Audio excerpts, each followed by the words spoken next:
변방이 아닌 정치 중심에 서고 싶은 유쾌 상쾌 통쾌 내 남자의 정치 토크쇼 정치 인싸 7월 9일 일요일 방송 시작하겠습니다. 소개 먼저 올리겠습니다. 안녕하세요, 장성철입니다. 네, 안녕하세요. 도봉구 아나운스타 도나스 김재서입니다. 네, 안녕하세요. 김진우 변호사입니다. 네, 안녕하세요. 현근택입니다. 네, 저는 아나운서 이선영입니다. 자, 오늘 마중물 토크는 조국 전 장관의 딸 조민 씨 이야기로 한번 시작해 보도록 하겠습니다. 고려대와 부산대를 상대로 냈던 소송을 취하하기로 했네요. 네. SNS 글 다들 보셨나요? 네, 봤는데 저는 조민 씨가 나대는 거, 활발하게 활동하는 거 이거 적절하지 않다고 생각을 해요. 왜냐하면 엄마인 정경심 교수는 지금 징역 4년 받고 감옥에 있고 아버지도 지금 1심에서 2년 선고받고 재판 준비 중이잖아요. 그런데 그냥 본인 계속 노래도 부르고 유튜브 활동 활발하게 하고 이게 적절한 것이냐, 철이 없는 사람의 행동 아니냐라는 한 가지 비판하고 네. 또 하나는 본인이 떳떳하고 잘못한 게 없대요. 그러면은 엄마 아빠는 왜 저렇게 사법적인 처리를 받고 있어요. 그래서 저는 좀 가만히 있는 것이 맞다. 그리고 나중에 좀 여러 가지 사법적인 절차가 마무리되면 그때 본인 하고 싶은 거 하셔라. 당분간은 좀 자중하시라. 그렇게 말씀드립니다. 근데 SNS 글 내용을 보면 사회적 책임을 다하겠다 뭐 이런 입장을 밝혔잖아요. 그래서 뭐 장 소장님이 이야기하신 것과는 좀 반대로 좀 차분하게 가겠다 뭐 이런 의미가 담긴 걸로 해석하는 분들도 있지 않을까요? 어떻게 보셨나요? 어떻게 보세요, 현 변호사님? 얘기를 안 하시려고 그러는 것 같은데요. 피하고 싶어 하시는 것 같아요. 네, 그건 아니고 어쨌든 뭐 이 소송이라는 게 원래 이제 입학 취소 고려대랑 그다음에 이제 부산대 의전원 입학 취소였는데 이제 부산대는 1심에서 패소했어요. 그리고 아마 법적으로 보더라도 이게 형사에서의 유죄 판결을 받으면 취소될 수 있는 상황이거든요. 네. 법률적인 판단으로 봤을 때는 재판 결과는 어느 정도 예상되는 거다라고 하면 아마 제가 변호인이어도 이거 굳이 할 필요 있겠냐라고 얘기할 것 같고, 그러니까 뭐 취하한 것 같고요. 그 다음에 사회적인 활동은 이분이 이제 그러면 이제 고졸되는 거잖아요. 네. 그럼 이제 다시 시작한다 그러면 다시 수능 보고 대학을 가고 해야 되는데. 근데 뭐 꼭 대학을 가야만 사회 활동을 그렇진 해야 않죠. 그런데 이제 원점에서 다시 시작한다는 의미가 제가 보기에는 이분이 또 의사가 되길 원했고, 네. 그러면 이제 다시 수능 봐서 다시 대학교 4년 다니고 다시 이제 한다는 얘기인데, 그 같은 게 어찌 보면 한 10년 전으로 돌아가는, 10년이 뭐예요? 한 10년 전으로 돌아가는 거라 그 개인의 입장에 봤을 땐 굉장히 불행한 일이죠. 근데 뭐 새 출발을 생각할 수도 있겠지만 사실 조민 씨 입장에서는 법적인 리스크가 아직 해소된 게 아니잖아요. 형사적으로 또 소송에 휘말릴 수도 있는 상황인데 그 점은 어떻게 보시나요? 그렇죠. 지금 그 관련해가지고 기소가 됐던가요? 기소한다고 했던가? 마지막 공소시효가 남아 있는 상황이었는데, 네. 저는 근데 이제 비슷하면서 조금 의외였던 건 그런 거죠. 이제 부산대 건 같은 경우도 쉽지 않다고 저는 봤습니다. 근데 고려대 건은 또 다퉈볼 만도 하지 않나, 비슷한 선례들이 좀 있어가지고, 그래서 소송적으로 봤을 때 뭐 증거라든가 뭐 시간이라든가 뭐 여러 가지 측면에서 봤을 때는 조금 해볼 만한 싸움인데, 그냥 새 출발하려면 차라리 이걸 털고 가자라고 생각한 부분이 하나 있을 것 같고, 또 혹시 형사재판을 받더라도 민사도 취하했다라는 부분이 어느 정도 좀 반영될 수 있는 뭐 감경 사유라든가 이런 것들로 작동할 수 있다는 판단, 뭐 그리고 어차피 대학 같은 경우는 지금 뭐 의사를 다시 되는 데 있어서 큰 의미가 없잖아요. 왜냐하면 의전원 체제는 실질적으로 해체됐고 다시 의사가 된다고 하더라도 수능을 봐서 옛날처럼 의과 대학으로 가야 되는 거기 때문에 어차피 소송을 통해서 써야 되는 신경에 비해서 남는 게 별로 없을 수도 있다라고 그냥 시원하게 판단한 것 같아요. 그래서 저는 뭐 여기까지는 그래도 비교적 꽤 놀라운 그리고 잘한 판단이라고 생각드는데, 이제 정치적인 문제에 있어서 꼭 뭐 조민 씨는 사실은 저는 공인이라고 생각하지는 않습니다. 그러니까 본인이 그래서 그런 건데, 이제 저는 조국 장관의 출마 차라리 그 건과 관련해서는 민주당은 좀 부담되지 않을까. 조국 장관이 불출마하는 것이 좀 더 낫지 않을까, 이런 생각을 좀 가지고 있습니다. 예, 제 생각도 소송에서 이기기는 어려울 거라는 생각이 계속 있었던 걸로 보입니다. 그러니까 어차피 이 소송을 이끌고 계속 가봐야 본인에게 향하는 비난만 더 높아질 테니까 깔끔하게 취하하고 뭐 사회적 책임을 다한다 이런 얘기인 것 같은데, 글쎄요, 그 사회적 책임이라는 게 뭔지는 잘 모르겠습니다만은 아마 대다수의 국민들이 조국 전 장관과 조민 씨에게 원하는 사회적 책임이라고 하는 것은 자중과 반성, 그다음에 진지한 사과, 이런 것이 아닐 거라고 생각이 돼서 그 정도의 사회적 책임만 다 하셨으면 좋겠다 생각입니다.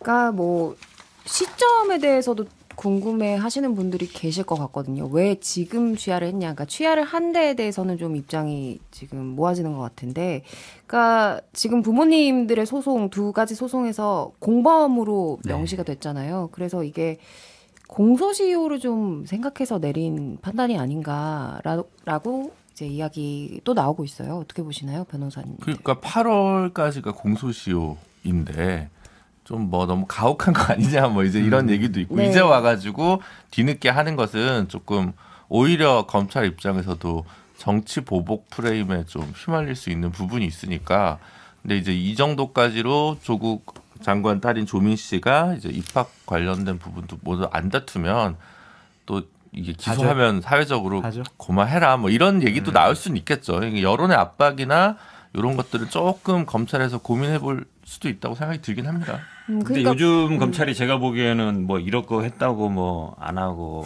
뭐 하고 이러지는 않을 것 같아요. 그러니까 저는 누누이 얘기하지만 사실은 이제 과거 우리가 뭐 유신정부 군사정부 때도 아버지, 아들, 부인 뭐 자식 같이 하는 경우 잘 없었어요. 막 네. 이철이 장영작도 돼야 부부 구속시키고 막 이랬거든요.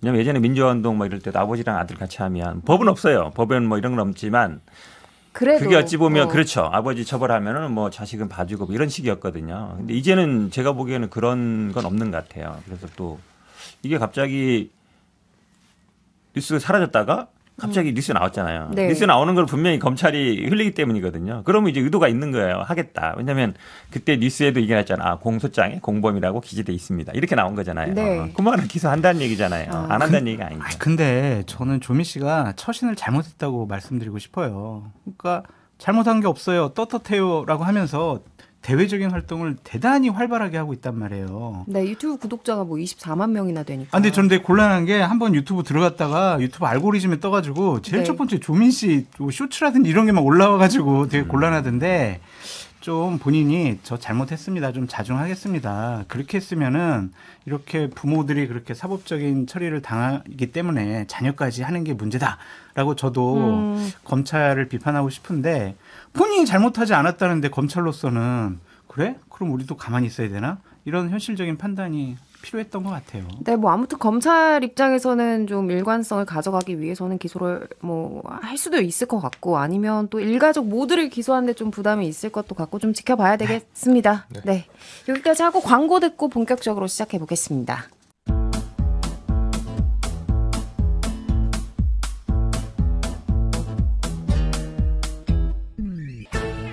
유쾌한 정치 토크쇼 정치인싸. 네, 지금 여러분은 정치인싸와 함께하고 계십니다. 본격적으로 오늘 이야기 한번 시작해 보도록 하겠습니다. IAEA가 이번 주 초에 일본에 이 최종 보고서를 전달했고 어제가 아니죠. 죄송합니다. 7월 7일 그러니까 금요일에 우리 정부도 분석 결과를 내놨습니다. 이게 정확히 어떻게 이야기를 했냐면 우리 정부가 도쿄전력 오염수 처리 계획이 계획대로 지켜진다면 배출 기준과 목표치에 적합하며 국제원자력기구 IAEA 등 국제 기준에 부합한다. 이렇게 발표를 했는데 어떻게 이제 좀 저희가 안심을 해도 될까요? 현 변호사님? 네. 아니 사실은 이거 저도 쭉 봤어요. 네. 번역본이 다 있잖아요. 번역본 보고 했는데 지금 뭐 민주당에서 얘기하는 것처럼 저도 이게 앞에 보니까 이거에 대해서는 우리 책임 안 집니다. 그리고 그 딱 서문에 보면 어떤 문장이 있냐면 이 방류 결정은 우리가 한 게 아니고 방류는 일본 정부에서 한 거고 우리는 이걸 지지하지 않습니다. 또 있어요. 또 내용에도 보면 내용 뭐 구구절절 얘기 안 하겠습니다만, 그러니까 실제로 보면은 그냥 IAEA는 그냥 일본이 요청하니까 우리는 그에 대해 검토해 줬다. 그리고 뭐 안전성 면에서 문제 없다 정도였던 것 같은데, 근데 이게 마치 이제 어쨌든 지금 뭐 많은 언론이나 아니면 전문가들은 IAEA에서 괜찮다고 한다. 그러니까 방류한다. 이렇게 이제 결론으로 가는 거잖아요. 네. 실제로는 내용은 별로 그렇지 않은 것 같고.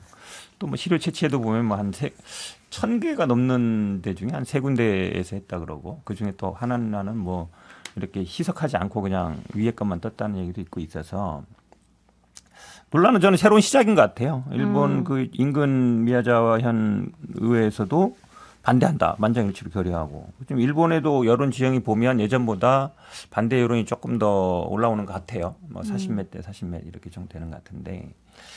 그래서 IAEA 보고서가 논란이 제가 보기에 새로운 시작이다 이렇게 보여요.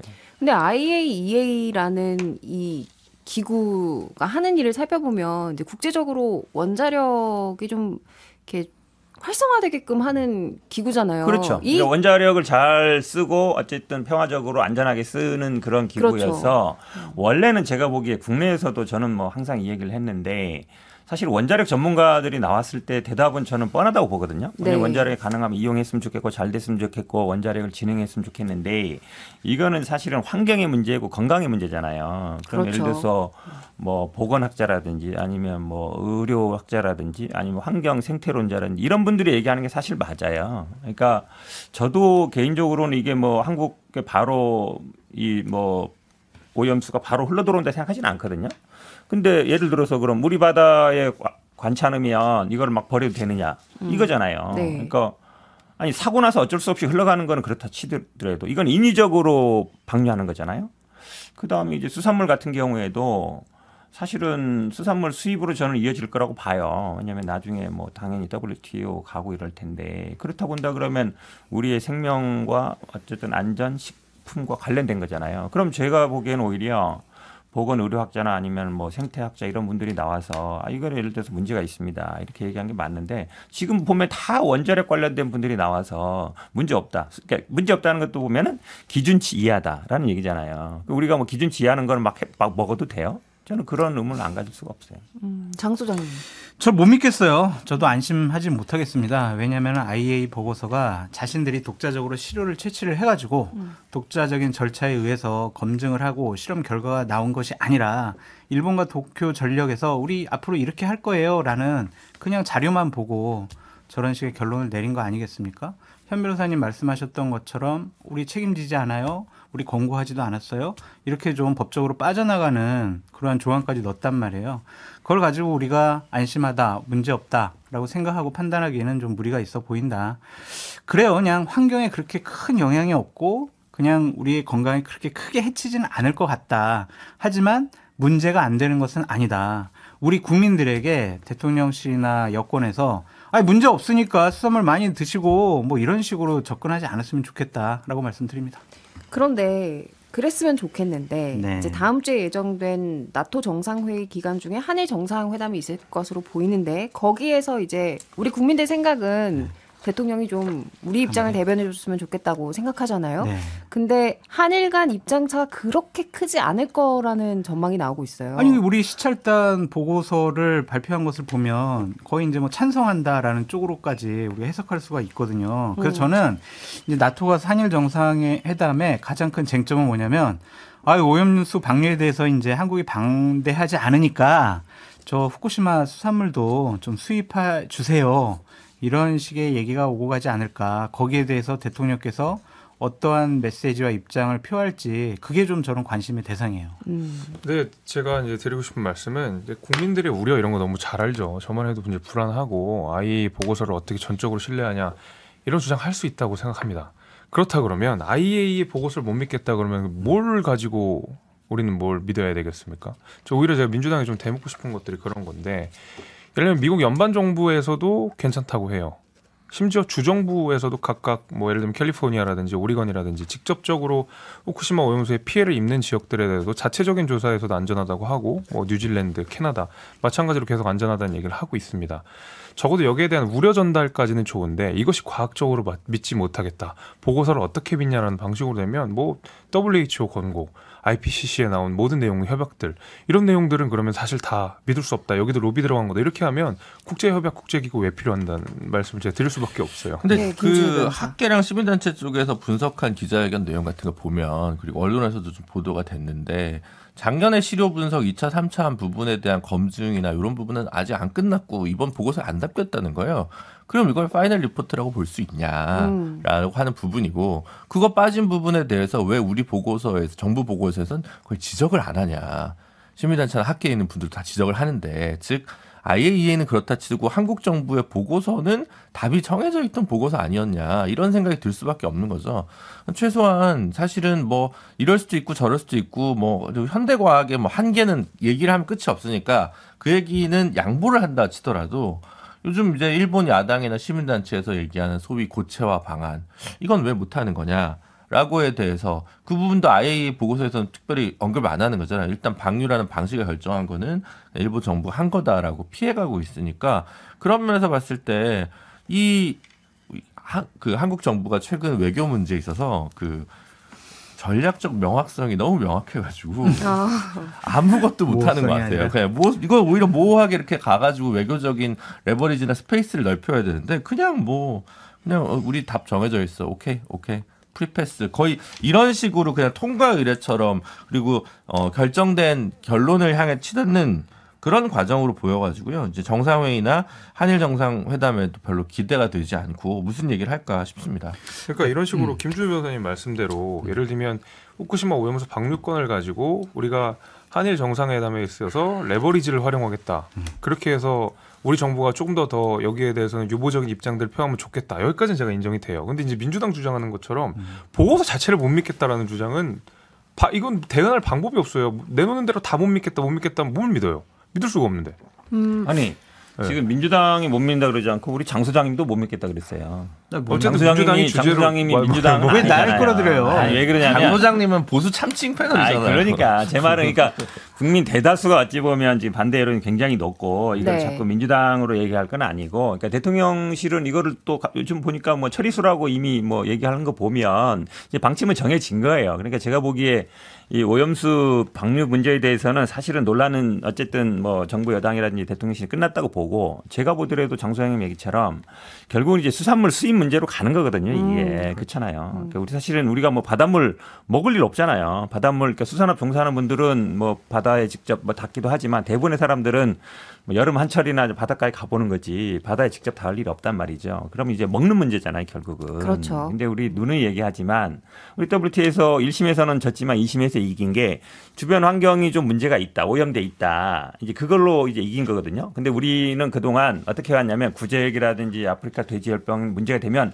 일대를 다 몰살했어요. 다 폐사시키고 이렇게 했거든요. 근데 그게 먹힌 거예요. 한국은 주변이 오염되면 일대를 다 묻는다. 그러니까 일일이 그 돼지들이 병에 걸렸는지 체크를 안 한단 말이에요. 쉽게 얘기하면 수입의 판단을 할 때에도 국내와 외국 수입 물품에 대해서 동일한 기준을 적용하느냐 굉장히 중요하거든요. 네. 근데 그게 결국 먹힌 거예요. 그러니까 주변이 오염돼 있고 그러면 한국에서는 다 묻는다. 그러니까 일본 것도에 대해서 주변에 오염됐기 때문에 수입 안 한다는 건데 지금은 근데 예를 들어서 그 오염수가 문제 없다 그러고 한국의 방침이라 그러면 당연히 일본 입장에서는 우리 문제 없는데 왜 당신 수입 안 해 했을 때 당연히 이제 WTO에 갔을 때 패소할 가능성이 높아요. 지금 뭐 EU에도 그렇게 요청하고 있고 지금 대만도 이미 어느 정도 이제 수입 풀었거든요. 우리하고 중국 정도가 남았는데 지금 말로는 정부에서는 뭐 절대 안 된다 그러지만 만약에 WTO에서 패소해봐요. 그럼 뭐 수입 안 할 방법이 있어요? 그게 제일 걱정스럽죠. 저는 그냥 다 좋아요. IAEA 보고서 그냥 신뢰할 수 있다라고 여권에서는 얘기할 수가 있는데 제발 일본의 편을 드는 듯한 모습을 보이지 않았으면 좋겠다. 일본의 입장을 대변하는 듯한 모습은 꼭 보이지 말아라. 내년 총선에 그렇게 좋은 선거 전략이 아닌 것 같고요. 후쿠시마 지역을 대표하는 미야기현 의회에서는 저러한 보고서가 발표됐는데도 우리는 방류 반대합니다. 신뢰 못하겠습니다. 그러한 결의문과 입장문을 냈거든요. 그런 것도 우리 좀 참고를 했으면 좋겠습니다. 근데 방금 이제 장 소장님이 이 총선을 앞두고 그다지 좋은 이런 건 아니다라고 말씀해 주셨는데 대통령 지지율은 소폭 상승했습니다. 한국갤럽 여론조사를 보니까 긍정평가가 2%포인트 상승하고 부정평가가 2%포인트 하락하고 그러니까 기존에는 뭐 광우병 사태나 사드 전자파 논란 때 그 당시 대통령들의 지지율이 이런 논란이 있으면 떨어졌단 말이에요. 그렇죠. 근데 오히려 지금 윤 대통령의 지지율은 상승했다. 이게 어떤 이유일까요? 좀 보수층과 국민의힘 지지층의 결집 현상이라고 말씀드리고 싶어요. 야, 우리가 민주당이 하는 선전선동에 옛날에 우리 광우병이라든지 사드 때 그래? 위험할 수 있겠어. 이거 정부가 좀 잘못한 거 아니야? 이렇게 비판했다가 정권까지도 넘어가고 우리 보수 진영이 완전히 그냥 진흙탕에 빠졌었다. 이때는 지금 민주당에게 넘어가지 말고 우리 대통령 그리고 우리 진영을 먼저 지키는 것이 좋겠다라는 판단인 것 같아요. 그래서 저는 세부적으로 내역을 봐도 그 국민의힘 지지층에서 80%까지 대통령 잘하고 있다라는 수치가 올라갔습니다. 그러니까 이런 것들을 보면 결집현상이다라고 볼 수밖에 없어요. 왜냐하면 무당층 그다음에 뭐 중도층 이런 데는 수치가 변동이 없어요.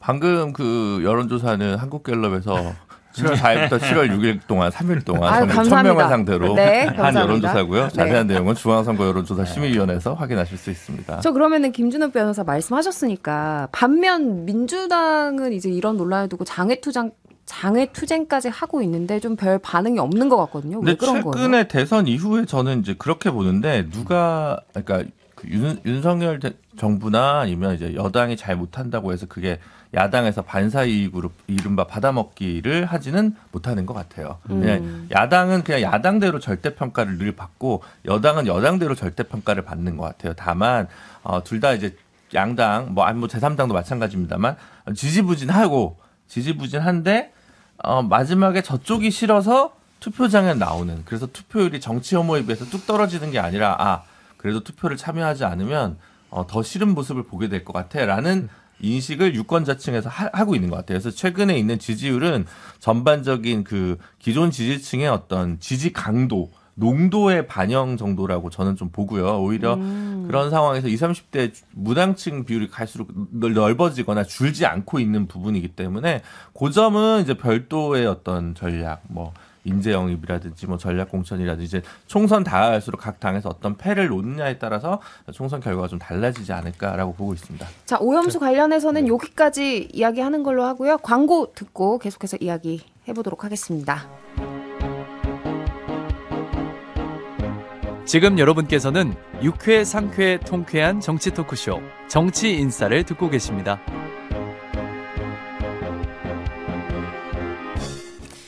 네, 이어서 이번 주에 핫했던 분 이분 이야기를 꼭 해야 될 것 같습니다. 벌써 재밌는 내용 나오고. 네, 이제 좀 두근두근합니다. 분위기가 정치 인싸답게 갈 것 같은데 추미애 전 장관 이야기를 해보겠습니다.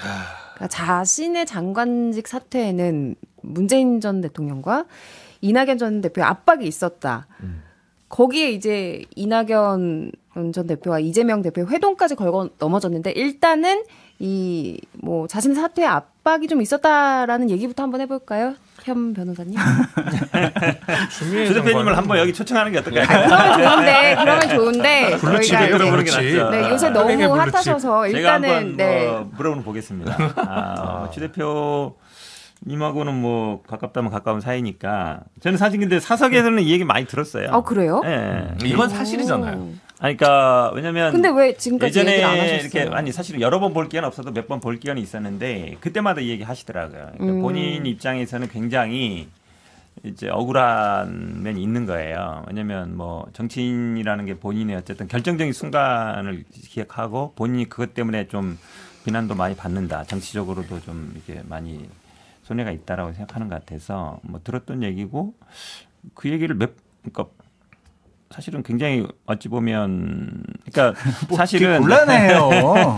과감하게 얘기하세요. 민주당 지지자들 입장에서도 아니 그 당시에 그러면 최소한 뭐 동반 사퇴라도 하든지 했으면 좋은데 조국 장관 수사할 때도 문재인 대통령이 어찌 보면 그냥 가만히 있었던 것 같고 추미애 장관과 있을 때도 그렇고 근데 이제 끝나고 나서 그 다음에 새해에 신년 기자회견 할 때 그 문재인 대통령이 그때 뭐라 그러냐면 문재인 정부의 검찰총장입니다. 정치는 안 할 것 같습니다. 이랬거든요. 완전히 오판하신 거잖아요. 근데 사실은 징계 처분은 또 정지 2개월 나왔지만 1심 법원에서는 그것도 좀 약하다. 더 세게 나왔어야 된다. 이랬단 말이죠. 그러니까 징계는 결국 정당하다는 얘기잖아요. 징계는 정당했는데 본인은 그만두게 됐으니까 결과적으로는 굉장히 이제 본인 입장에서는 억울한 것 같아요. 근데 추미애 장관이 최근에 친명계로 간 거 아니야, 이재명의 줄을 탄 거 아니야 이런 얘기 많이 하잖아요. 그 가운데서 어떻게 추미애 장관이랑 이재명 대표랑 그 다리가 낮을까를 생각했는데 그 가운데서 근태기 형님이 상당 부분 역할을 할 수 있겠다. 왜 그러세요? 네, 추미애와 이재명 원래 다리 지난번 역할. 대선 때 구두를 보시면 알겠지만 이렇게 토론회나 이걸 보면 김미애 대표가 계속 이낙연 총리를 계속 어찌 보면 약간 압박하고 공격하고 막 이런 구도였어요. 그러니까 이게 새롭게 구려진 구도가 아니라 대선 때도 그랬다. 대선 때도 사실은 그랬던 거였고 갑자기 그 사람 곤란하게 만드는 거예요. 저는 조금 이런 게 있는 것 같아요. 그러니까 2020년, 19년, 20년까지 오는 과정에서의 공수처나 검경 수사권 조정 1차 개혁 법안이 통과가 패스트트랙을 통해서 됐습니다. 됐는데 저는 사실은 그 이후에 문재인 정부가 다른 분야의 개혁으로 좀 나아갈 줄 알았어요. 만약 법 분야면 뭐 법원 개혁이라든가 아니면 뭐 교육 개혁이라든가 뭐 언론 개혁이라든가 이런 부분들을 할 줄 알았는데 그런 부분들이 그렇게 뭐랄까요 농도 있게 하지 않았어요. 하지 않았고 오히려 갑자기 법무부 발로 추윤 갈등이 굉장히 많이 불거졌단 말이에요. 그렇죠. 근데 어떻게 보면 그때에 그걸 뭐 시즌 2라고 해야 될까? 그 상황에서의 주도권이나 계획이 청와대 중심이었다기보다는 약간 추미애 장관의 단독 드리블이 좀 많다는 느낌을 저는 받았습니다. 네, 그러다 보니까 그 징계권도 그게 무슨 청와대 뭐 민정수석실이랑 교감해서 이루어진 게 아니라 추미애 장관이 그냥 밀고 나간 거예요. 말하자면. 그렇기 때문에 사실은 이제 그토록 노이즈를 많이 만들 필요까지 있었던가 혹은 그것은 추 대표 나름의 어떤 대선 플랜 속에서의 좀 작동한 게 아닌가. 그리고 그것이 오히려 역설적으로 윤석열 총장의 어떤 정치적 존재감을 오히려 더 부각시키는 거 아니었나. 왜냐하면 조국 장관 이슈는 어쨌든 2020년 총선으로 국민들한테 한 번 어느 정도 판정승 내지는 뭐 넘어가 준 거예요. 뭐 조국 장관 잘못했지만 검찰개혁해라. 약간 이런 식으로도 이제 볼 수 있는 결과가 나온 거였거든요. 물론 그때 코로나라든가 뭐 황교안 대표의 뭐 자중질환이라든가 뭐 여러 가지가 있었습니다만 그런 면에서 봤을 때 추미애 장관이 지금 와가지고 그때 내가 잘못한 게 없어라고 얘기하는 것이 과연 정말 민주당 지지층의 광범위한 공감대를 얻을 것인가 그것도 잘 모르겠고 그 다음에 오히려 그래서 제가 알기로는 민주당 지지층 일각에서는 그때 추 대표가 무리해가지고 오히려 윤석열 후보 만들어준 거 아니야? 이렇게 생각하는 분들도 있어요. 그러니까 이거는 민주당 내에서도 지지층 내에서도 추미애 장관이 이제는 말할 수 있다를 한다고 해가지고 갑자기 막 뜨거워질 수는 있는데 막 엄청나게 본인 지지율이 올라가거나 막 민주당이 결집되거나 이런 게 아닌 것 같거든요. 오히려 이걸 얘기하면서 좀 어쩌라는 거지. 이재명 대표는 이낙연 대표를 좀 만나야 되는데 이낙연 전 총리 만나야 되는데 오히려 약간 모든 것을 좀 흐트러 놓는 그래서 아마 말은 못하지만 지지층에서 강성 지지층에서는 좋아할 수 있고 환호할 수도 있겠지만 제가 볼 때 민주당 전체의 그림을 그리는 분이면 추 대표의 현재 돌출 발언은 정말 돌출적이어서 곤란해할 것 같다라는 장 소장님 강 건너 불구경 하시기에 어떤 생각이 드시나요? 너무 감사하죠. 너무 고맙고 앞으로 더욱더 활발한 활동을 하시면서 응원합니다. 네, 우리 응원하겠다라고 말씀을 드리고 이 시점에서 왜 이런 얘기를 했을까? 저는 네 박자 꽁짝이다 이렇게 말씀을 네 드려요. 박자 꽁짝이요? 네, 여기서 나는 주어는 추미애 장관이에요. 나는 잘못한 게 없어. 첫 번째. 두 번째는 나 출마할 거야. 세 번째, 나 이재명 당대표 편이야. 네 번째가 제일 중요할 수 있는데 나 방송 출연하고 싶어. 이거 같아요. 내 잘못이 없어라는 게 가장 큰 방점이 꽂혀져 있을 수가 있어요. 윤석열 정권, 윤석열 대통령 탄생의 1등 공신 아니야. 이런 비판을 많이 받잖아요. 그거 내 잘못 아니고 문재인 대통령하고 이낙연 전 대표 탓이야. 여기에 본인 책임을 떠넘기고 그것을 바탕으로 내년에 총선 출마해서 정치인으로서 명예를 회복하겠다. 그러기 위해서는 내가 하나 이슈를 던져가지고 방송 출연해가지고 내가 잘못하지 않았다는 것을 얘기하고 다녀야 되겠다. 아니 진짜 그런 거 아니 그 이재명 대표와 이낙연 전 대표 회동을 두고 이제 지금 백지장은 맞대면 찢어진다고 아주 강하게 표현했잖아요. 이게 이재명 대표 입장에선 어떨까요, 현근택 의원님? 아니 그런 얘기 할 필요 없죠. 당연히 왜 그러냐면 당연히 뭐 정치라는 거는 만나야 되는 거예요. 같은 당이 있고 네. 대선 후보로 했기 때문에 빨리 만나야 되는데 당연히 저는 만나는 게 맞다. 그 배치장도 맞으면 낫다고 말하는 게 맞는데 근데 이런 면이 있어요. 이게 이제 민주당에서 굉장히 어려운 부분인데 이제 문재인 정부에 대한 재평가. 저는 사실은 뭐 예전에도 실패했다 이 얘기했다가 또 어디 양산 갔다가 욕 바가지로 먹고 이랬는데 이게 왜 그러냐면 인사 실패, 부동산 실패 두 가지가 가장 큰데 근데 이제 정책 실패도 있어요.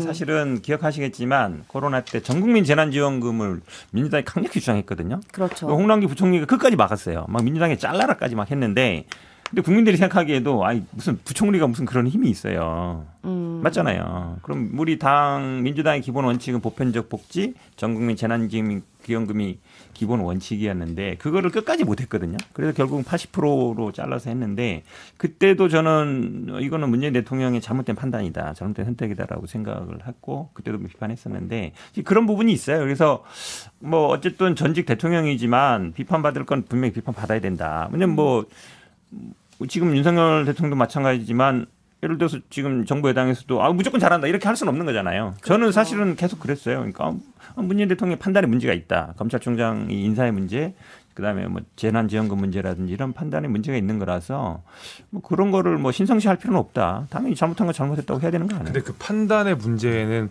추미애 그 장관을 임명한 것도 포함이 되나요?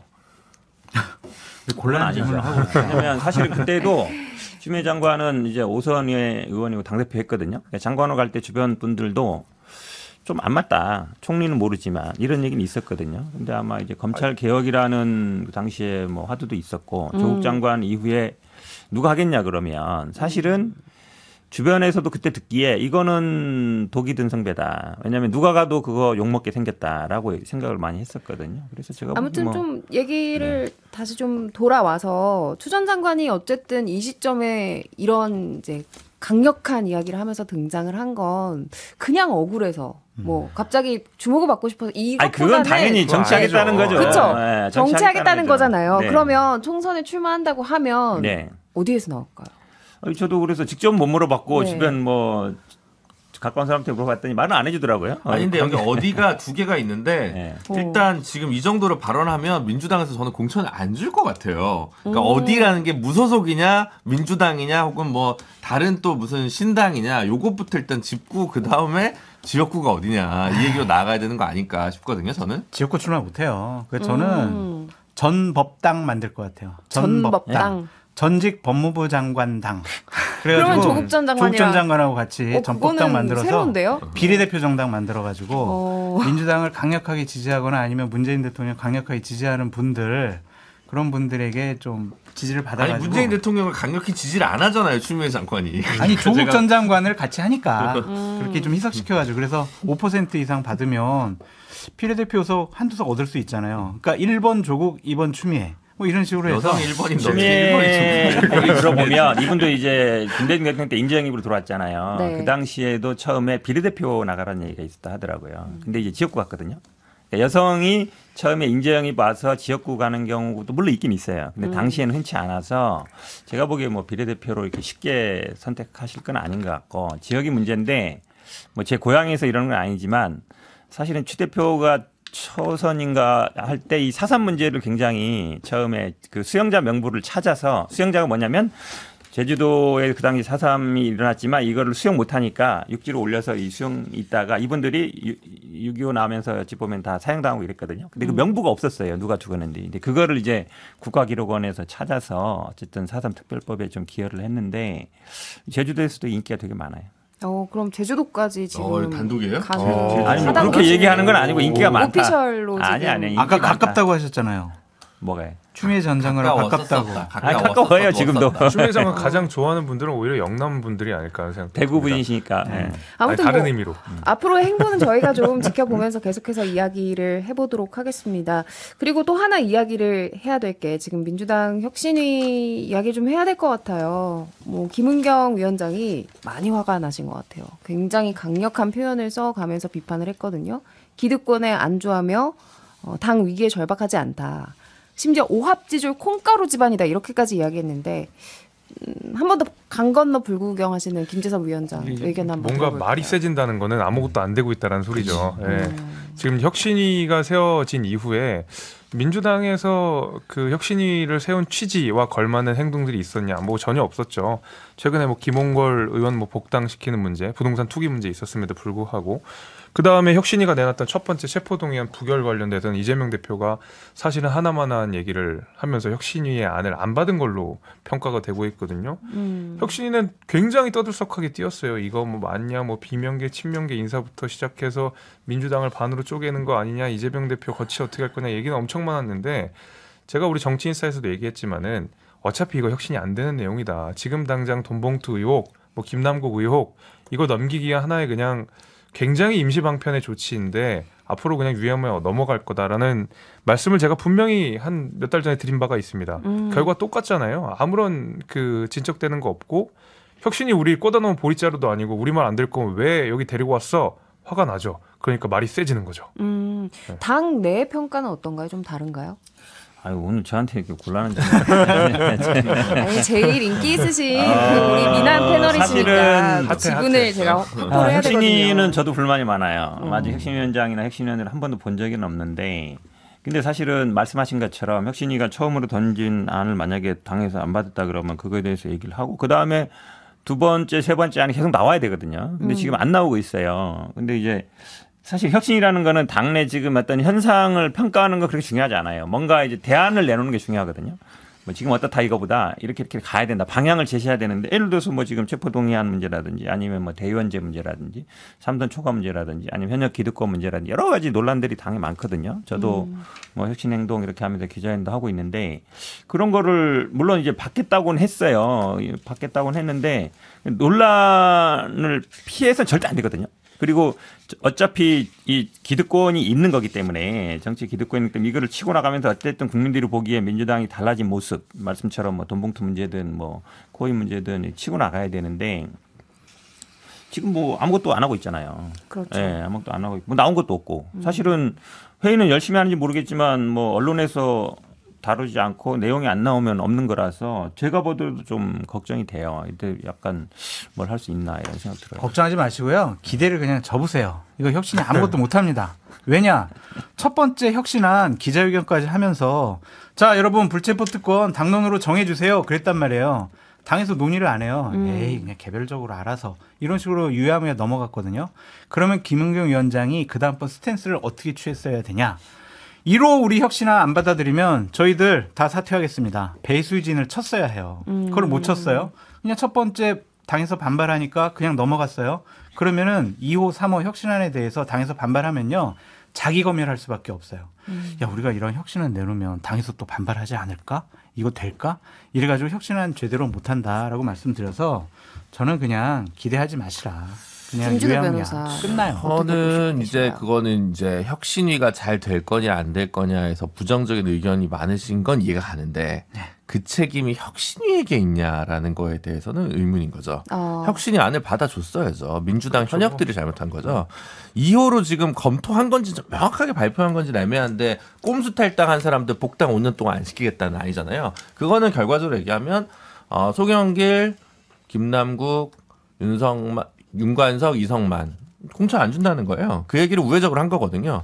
그러면 사실은 뭐 시기가 좀 전격적이지 못하고 하긴 했지만 1호, 2호는 그래도 괜찮은 안들 예를 들어 장 소장님이나 뭐 우리 김재섭 위원장이 혁신위원이었어도 낼 만한 안들로 1호, 2호가 나왔다고 봐요 저는. 그래서 그 다음에 이제 뭐냐라고 하면 이분들이 서로 모르던 분들이기 때문에 이제 안을 짜고 있겠죠. 뭐부터 해야 되냐. 근데 이제 혁신위에 바라는 게 당내에선 서로 다 달라요. 그러니까 왜 이게 안 나와? 이게 안 나와 보는데 옆에서 이제 그 당과 무관한 사람이 보기에는 시기는 조금씩 늦거나 수용 가능성이 문제지 1호, 2호까지는 괜찮지 않아?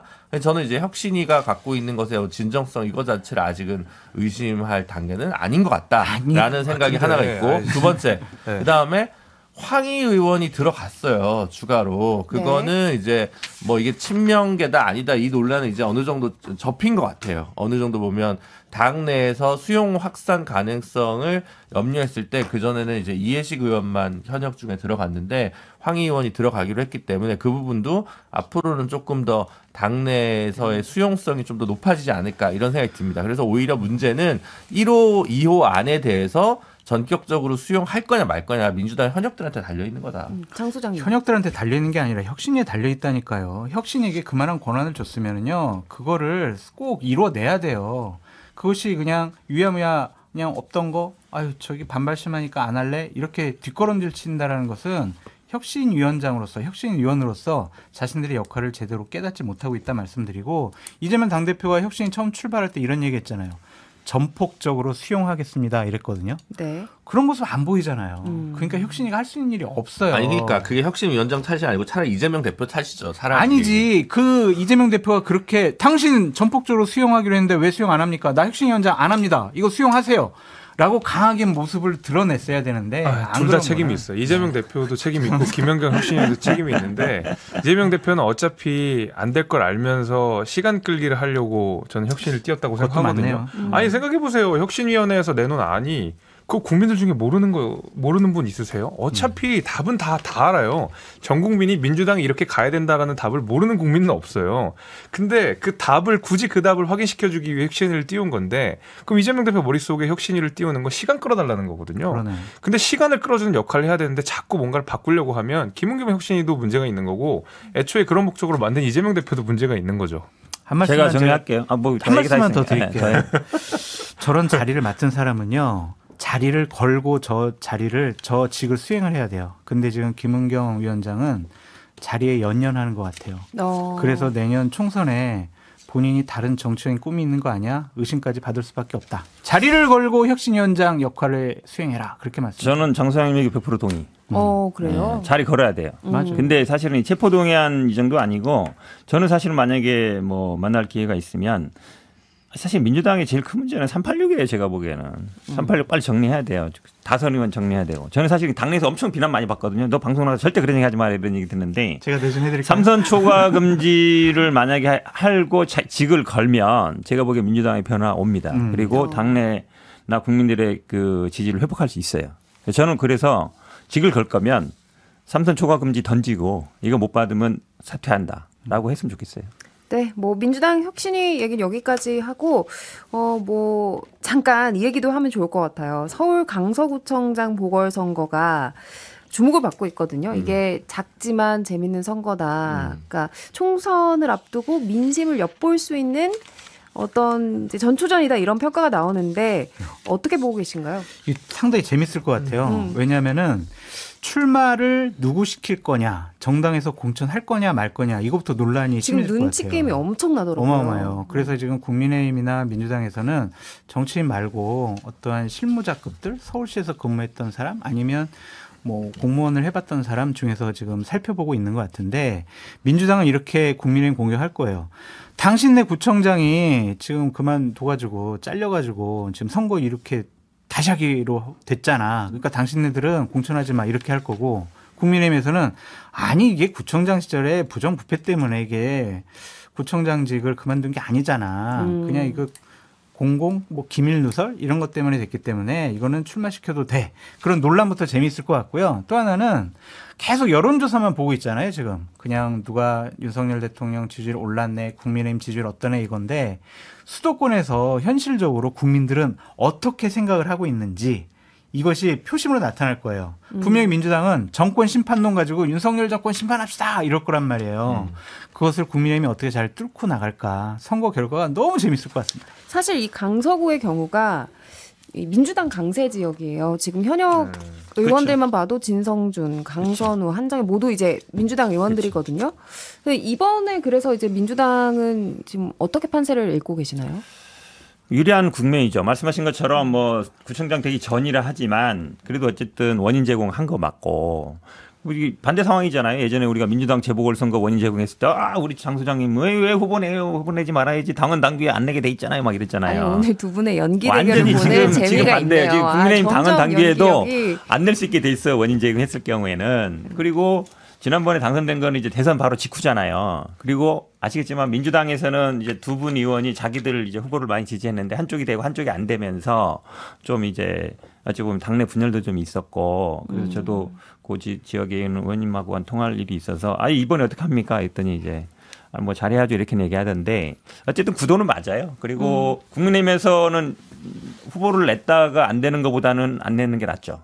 그래서 뭐 네, 원래 냈다가 만약에 안 되면 내년 총선에 당연히 전초전인데 총선 그렇죠. 내년 총선 불리한 거 아니야? 그러니까 이게 만약에 후보를 냈다가 떨어지면 수도권에 있는 특히 서울에 있는 후보들은 특히 강북이나 우리 김재섭 의원처럼 있는 사람들은 아이고 이거 안 되는가 보다 이제 나가야 되나 딱 고민한단 말이에요. 그러니까 차라리 안 내는 게 나은 거예요. 그러니까 이제 국민의힘에서는 피할 수 무공천할 있으면 수도 피해라. 있다. 뭐 이런 전망도 나오고 있는데 김재섭 위원장 혹시 물론 이제 말씀하신 내용들도 맞긴 맞는데 이게 전초전 성격도 있고 내년 4월 총선 이전에 있는 마지막 선거기 때문에 아마 양당에서도 고민을 많이 할 것 같아요. 그리고 말씀 주신 대로 저희 국민의힘 내 그 귀책 사유가 저희한테 있기 때문에 후보를 안 내는 방안도 유력하게 검토되는 걸로 알고 있습니다. 네. 그러니까 왜냐하면 이건 뭐 선거 유불리를 떠나서 당장의 선거 유불리를 떠나서 책임 있는 정당에서 후보를 낸다는 것 자체가 지지난해 저희 4.7 재보궐선거할 때 민주당이 후보 냈을 때 많이 비판했던 거를 고스란히 받을 수도 있거든요.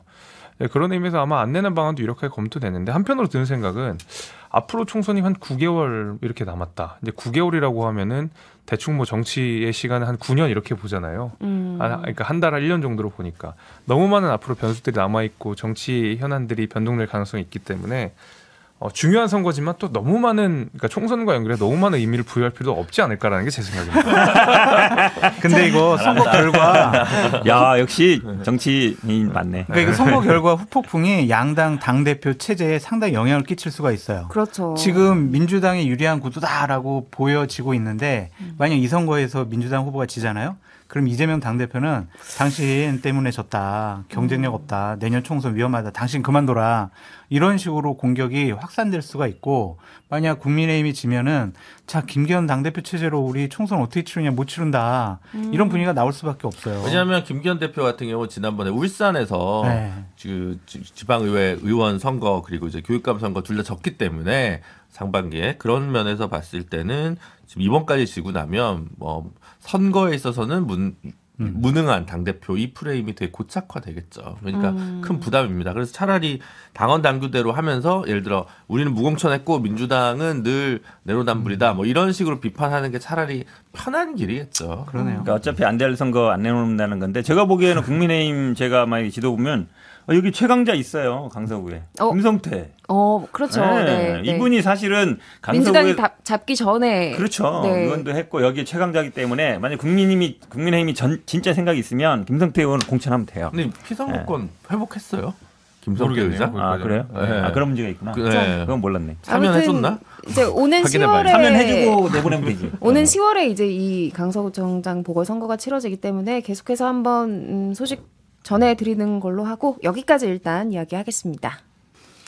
네, 변방이 아닌 정치 중심에 서고 싶은 유쾌상쾌 통쾌 내 남자의 정치 토크쇼 정치인싸 오늘 여기까지입니다. 제가 이번 주 이제 진행을 이렇게 했는데 좀 어떠셨어요? 아유, 네, 너무나 좋습니다. 네. 네. 다음 주가 더 기대되는 그런 근데 진행이셨어요. 언제부턴가 장 소장님 말씀에서 이렇게 진정성이 안 느껴지죠? 그때 진정성. 허이루 선배 마지막 방송에서도 좀 기계적이었어요. 진정성은 계량화할 수가 없습니다. 저희 눈빛을 통해서 안 믿으십시오. 느껴지는데. 개량화는 못해도 느낌이 오죠.